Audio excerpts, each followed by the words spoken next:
Je crois que le théâtre nous offre la possibilité de nous décentrer, et ce faisant ouvre nos perspectives, nous permet d'en apprendre sur les autres et sur nous-mêmes.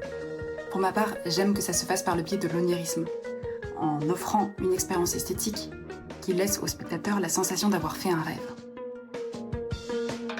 Et pour la prochaine création de la compagnie Jordil, le rêve que je vous propose nous transporte à la Renaissance.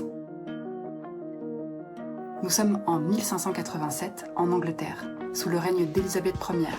Pas elle, hein, elle. Elle retient prisonnière sa cousine, Marie Stuart, qui est reine d'Écosse et reine de France, mais je ne vais pas rentrer dans les détails sur cette vidéo parce que sinon on n'en finira jamais.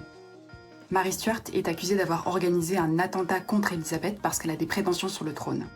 Les hommes qui entourent Élisabeth lui conseillent de faire exécuter Marie Stuart pour que cessent les rivalités qui déchirent le pays. Le problème, c'est qu'on peut faire assassiner les rois, mais on ne peut pas les juger et les faire exécuter, parce qu'ils sont de droit divin, et ils ne sont donc pas soumis à la justice des hommes. Vous voyez donc que l'affaire Marie Stuart est tout sauf l'histoire d'une rivalité entre deux femmes.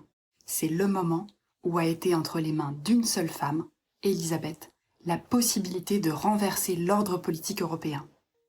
Par cette seule décision. Parce que faire tomber la tête de Marie Stuart, c'est affirmer que les rois sont des hommes et non des dieux.